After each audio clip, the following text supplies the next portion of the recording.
Hey, what's up guys? Welcome back to the Breakdown Automotive. Today we're filming a video on the 5 best supercars that you can buy used for under $100,000. Now before we jump into the video, I just want to say if you enjoy automotive content, go ahead and subscribe to the channel and leave a thumbs up. And also if you have a cool car we can film with, go ahead and leave us a comment down below. But for now, let's go ahead and jump into the video of the 5 best supercars that you can buy for under $100,000 now.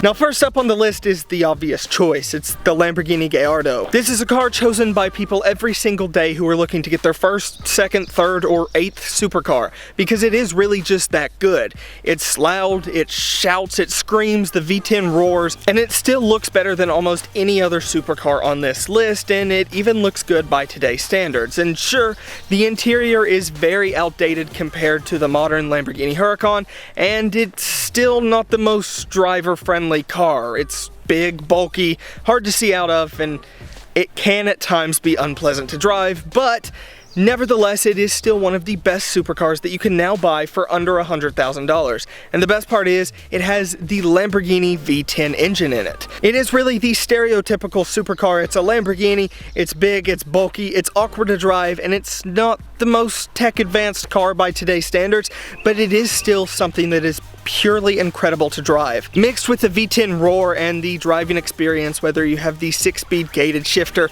or the E-gear setup, it is really the best driving experience you can have, even though it's not that good of a driving experience. It's a little hard to explain, but the Lamborghini Gallardo will go down as being one of the coolest cars ever built. Next up on the list is the Ferrari 360, and while it hasn't aged well in the looks department, the Ferrari 360 is still one of the all-time greats. The good thing about the 360 is that it made Ferrari usable. The problem with older Ferraris is that servicing them was a bitch. And to be fair, the 360 is still pretty service hungry, and its major services are still pretty expensive, but they're nowhere near as bad as the previous generation Ferraris. The 360 brought Ferrari into the modern era, and while it doesn't necessarily look good compared to supercars of today, and any modern supercar can run laps around it, the 360 is still an amazing vehicle. The 360 was built back when a Ferrari was bare bones simple, but it also left you with things like air conditioning, which is pretty helpful. And while maintenance is still a pain, it is much cheaper than it was on previous generation Ferraris, and the whole engine out service thing really started to die down after this. Surprisingly, a lot of these 360s are for sale right now for dirt cheap, with around 80,000 miles on it, and even less dramatic ones with 60,000 miles on it, which for an early 2000s Ferrari is pretty ridiculous.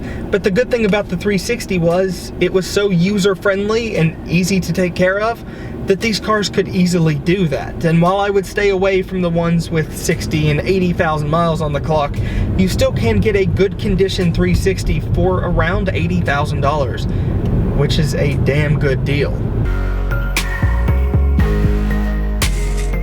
Next up on the list is where some people may start to disagree with me, but hear me out. It has a 6-liter V12, over 450 horsepower, and it's a British supercar. It is the Aston Martin Db9, and sure, the DBS and the Vanquish, and really even the V8 Vantage are better driving cars, but the Db9 is the one that you can get for under $100,000 that has the 6-liter V12 that you really want. The Aston Martin is very different than the Lamborghini and the Ferrari that we were talking about before. It is the understated supercar. The Lamborghini and the Ferrari, let's be honest, make you look a bit obnoxious, but the Aston Martin says you have a sense of class, elegance, and refinement to you because that's the way the car is.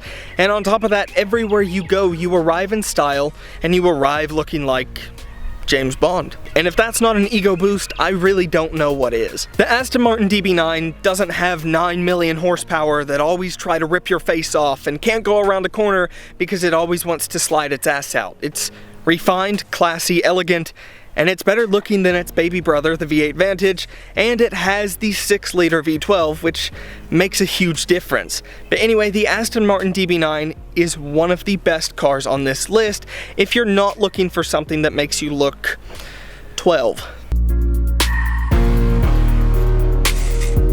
Next up on the list is the Audi R8. And while the Audi R8 V10 has been with us for a while now, it's worth noting that it is still one of the most practical and well-built supercars for sale right now.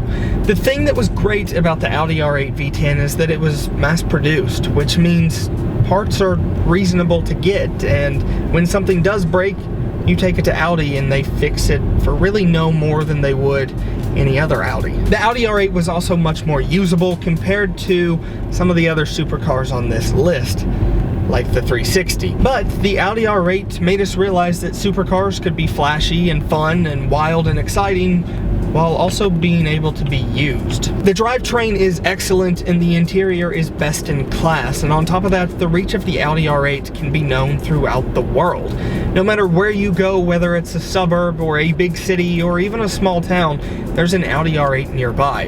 And while some could argue that makes the Audi R8 a little boring and not so special, I would argue that it means the Audi R8 is one of the best supercars that you can buy. It's truly a supercar that anyone can afford to buy, maintain, insure, put gas in, and fall in love with. The Audi R8 is special in a sense that it's common, but yet it's not.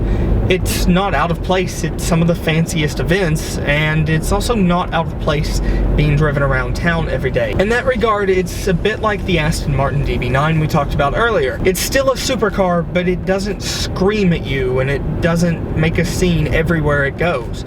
It's understated, and it's elegant. Last but not least is the one that I wouldn't buy. The GTR is better. It's quicker, it's more usable, it's more reliable, it's easier to service, and it can technically seat 4 people, although the rear 2 wouldn't be able to have any legs, but technically 4 people can get in the car. The GTR will also hit 60 and run laps around every other car on this list while they're still trying to get off the line, but at the end of the day, you're paying the same amount for a Nissan GTR that you would an Aston Martin, or a Lamborghini, or a Ferrari, or even an Audi R8. And to me, that just doesn't make sense, but here's why the GTR is good. It reminded us that driving wasn't about Italian leather and screaming, roaring V12 engines. It showed us that you could have a V6 twin-turbo engine, some cheap interior parts, and go quicker than anyone else. And whether you like it or not, the GTR is on paper the best car. I just wouldn't buy it. So anyway guys, thanks for watching this video. If you enjoyed, leave a thumbs up and subscribe to the channel for more content like this. Anyway guys, I will see you in the next video, so thanks for watching.